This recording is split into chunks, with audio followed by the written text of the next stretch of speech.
Oh, hello again. My name is Austin, and I can't see a goddamn thing out of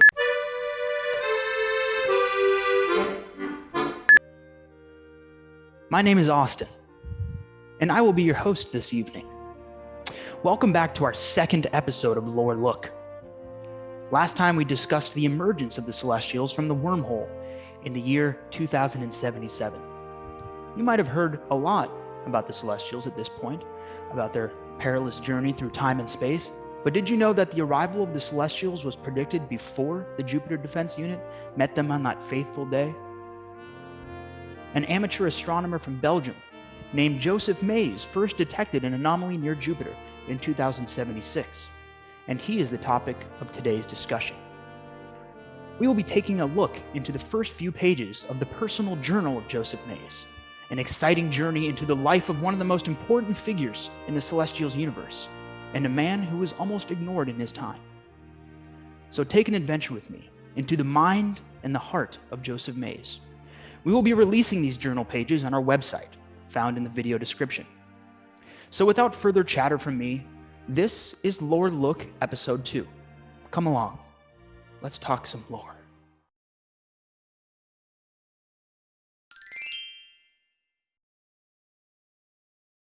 The following is an audio recording of Joseph Maes' notes, read by Joseph Maes, 2088.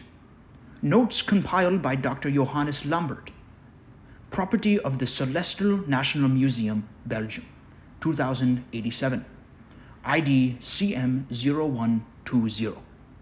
We hope you enjoy the following recording.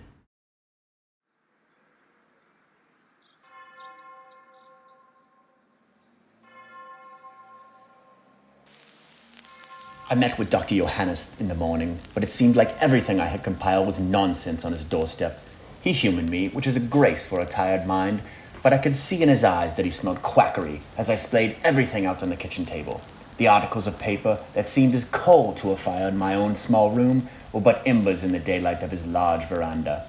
Trivial bits of rambling nonsense that were not fit for my kindling. We talked for a time before I excused myself, fumbling with everything. My life's work, my great discovery, as if they were banal love notes from a discarded school children.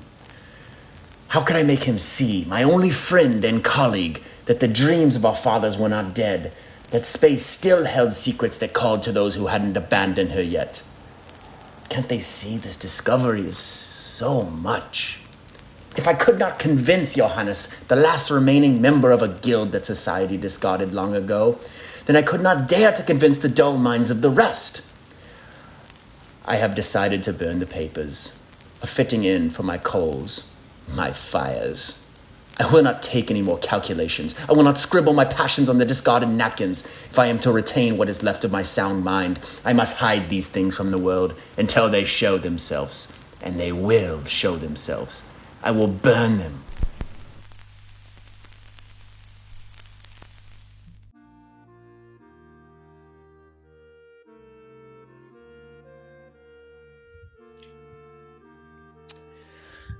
Sometimes I feel a bit like Joseph Maes, overlooked and underappreciated.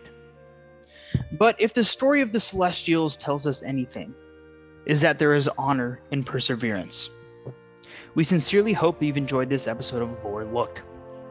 We will be releasing multiple episodes every week as we approach the mint date for Crypto Celestials in early March. If there's anything you'd like to ask me, the Lore Master, please do not hesitate. Discord is the best place to get in contact with me and the other developers, but there are links to all of our social media in the About Me section of the YouTube page. Thank you for tuning in to episode 2 of Lore Look. I'm Austin, your host, and thank you for stopping by.